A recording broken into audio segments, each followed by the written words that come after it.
સુરતમાં નાના બાળકો પર અત્યારથી લઈને અપહરણના કિસ્સાઓ વધી રહ્યા છે, ત્યારે વાલીઓને પોતાના સંતાનોને એકલા મૂકતા અગાઉ સાવધાન કરતો વધુ એક કિસ્સો સામે આવ્યો છે. ઉધના વિસ્તારમાં એક વાલી પોતાના 8 વર્ષના સંતાનને લઈને સિલાઈના ખાતા પર ગયા હતા, જ્યાં કામમાં મગ્ન પિતાને પોતાનું રમતું બાળક ક્યાં ગયું તેની સમજ ન પડતા પોલીસ પાસે પહોંચી ગયા હતા. બાળક ગુમ થયાની ફરિયાદને લઈને પોલીસે તપાસ હાથ ધરી હતી. પોલીસે આસપાસના તપાસ કરતા કોઈ પત્તો મળ્યો નહોતો. બાદમાં સીસીટીવી ચેક કર્યા હતા, જેમાં બાળક રમતા રમતા ઉધના સ્ટેશનથી નંદુરબાર તરફ જતી ટ્રેનમાં બેસી ગયો હોવાનું સામે આવ્યું હતું, જેથી નંદુરબાર રેલવે સ્ટેશનનો સંપર્ક કરીને બાળકને ટ્રેનમાંથી સહી સલામત ઉતારી લેવામાં આવ્યો હતો. બાદમાં બાળકને સુરત લાવવામાં આવ્યું હતું. બાળકને રેલવે પોલીસે નંદુરબારની ચાઇલ્ડ વેલફેર કમિટીને સોંપ્યો હતો. આ અંગે ડીસીપી ભગીરથ ગઢવીએ કહ્યું કે સિલાઈ મશીનનું ખાતું હતું, ત્યાં પોતાનો પુત્ર લઈને એક ભાઈ આવ્યા હતા, જે રમતા રમતા ખાતા પરથી નીકળી ગયો હતો. ત્યારે પિતાએ પુત્રની શોધખોળ કરી હતી, પરંતુ મળી ન આવતા તુરત જ પોલીસનો સંપર્ક કર્યો હતો. પોલીસે આ બાબતને ગંભીરતાથી લઈ તુરત 4 ટીમો બનાવી હતી. નજીકના લોકોની પૂછપરછ કરવામાં આવી હતી. સાથે સાથે સીસીટીવી કેમેરા પણ ચેક કર્યા હતા. સીસીટીવીમાં ખબર પડી કે બાળક રેલવે સ્ટેશન બાજુ છે. તપાસના અંતે બાળક મળી આવતા તેના પરિવારના સભ્યોમાં જીવમાં જીવ આવ્યો હતો. हकीम मियाँ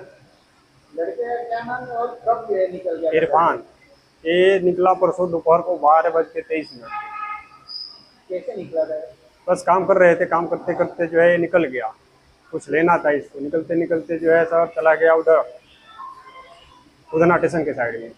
फिर उसके बाद फिर हमने उसको ढूंढा, काफ़ी ढूंढने के बाद में नहीं मिला तो आकर के कंप्लेन किया तो यहाँ से सर लोग जो है तुरंत निकले, चारों तरफ जो है कैमरा चेक किए, इधर उधर, यानी कि ये बहुत मेहनत की। और मेहनत के बाद में जो है फिर दूसरे दिन सुबह से समझ लीजिए 5 बजे तक हम लोग ढूंढे, सर लोग सब साथ में ही थे। उसके बाद में फ़ोन आया कि ये लड़का मिल गया है, फिर सर लोग और हम साथ में गए। कितने घंटे में पुलिस के ढूंढ निकाला बच्चे को? समझ लीजिए तकरीबन 24 घंटे के अंदर निकाल दिए। 24 घंटे में बच्चे को ढूंढ निकाला? हाँ, पुलिस वाले ढूंढ निकाले। कैसा लगा अभी बच्चे को आपको मिल गया? बहुत खुशी हुआ।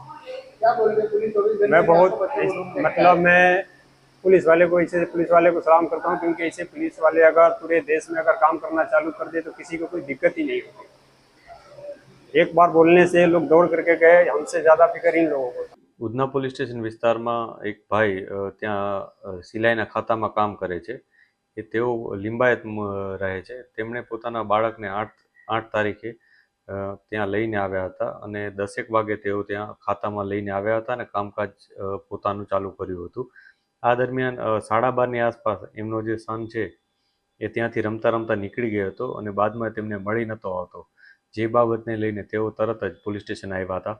પોલીસ સ્ટેશન આવી અને એમણે જે પોલીસને રજૂઆત કરી, એટલે પોલીસે આ બાબતને ખૂબ જ ગંભીરતાથી લઈ અને એના ઉપર કાર્યવાહી શરૂ કરી દીધેલ અને ગુનો દાખલ કરવાની સાથોસાથ પોલીસે ત્યાં પોતાની અલગ અલગ ટીમો બનાવી હતી. એમાં 4 ટીમો બનાવી અને સીસીટીવી ફૂટેજ જોવાના ચેક કરવાના ચાલુ કરી દીધા હતા. અને સીસીટીવી ચેક કરતાં કરતાં પોલીસને એટલી ખ્યાલ આવ્યો કે આ વ્યક્તિ, આ જે નાનું બાળક છે એ રેલવે સ્ટેશન બાજુ ગયું હતું. તેથી પોલીસ ત્યાં પણ પહોંચી હતી. ત્યાંથી તપાસ કરતાં કેટલીક માહિતી મળી હતી. સીસીટીવીમાં પણ જાણવા મળ્યું હતું કે તે રેલવે સ્ટેશનની અંદર જઈ અને કોઈ ટ્રેનમાં બેસી જાય છે, જે બાબતે વધુ ઊંડાણપૂર્વક પોલીસે તપાસ કરી હતી અને અલગ અલગ ટ્રેનનો જે ટાઈમિંગ્સ હોય એ પ્રમાણે લોકોનો પણ સંપર્ક કર્યો હતો. છેવટે પોલીસને ખબર પડી કે આ બાળક નંદુરબાર ની ટ્રેનમાં બેસેલ છે, એટલે પોલીસે તરત જ નંદુરબાર રેલવે પોલીસનો સંપર્ક કર્યો હતો. રેલવે પોલીસમાંથી જાણવા મળ્યું કે આ બાળકને ત્યાં આવ્યું છે, એટલે એ લોકોએ તેને ઉતારી લીધું હતું અને આ નાના બાળકને તેઓએ ચાઇલ્ડ વેલફેર કમિટી નંદુરબારને સોંપી દીધું હતું. ઉધના પોલીસ ત્યાં પહોંચી હતી તત્કાલ અને નાના બાળકનો કબજો લીધો હતો, એનું ચેક કર્યો હતો, એથી એને કોઈ ઈજા કે અન્ય કોઈ તકલીફ પડી છે કે નહીં એ પણ પૂછ્યું હતું. જે એકદમ સહી સલામત બાળક મળી આવ્યું હતું, જેથી પોલીસ ત્યાંથી લઈ અને તેને પરત લઈ આવ્યા હતા પોલીસ સ્ટેશન અને એમના મા બાપને સોંપ્યું હતું. આ સાથે સાથે એના મા બાપનું અને બાળકનું પણ કાઉન્સેલિંગ કરવામાં આવ્યું હતું કે ભાઈ એ આવી રીતના નહીં કરવું જોઈએ, એને શું ધ્યાન રાખવું જોઈએ, કોઈ પણ કંઈ સમસ્યા થાય તો શું તકેદારી રાખવી જોઈએ, એ તમામ બાબતે બાળકનું અને એના પરિવારજનોનું કાઉન્સેલિંગ પણ કરવામાં આવ્યું હતું.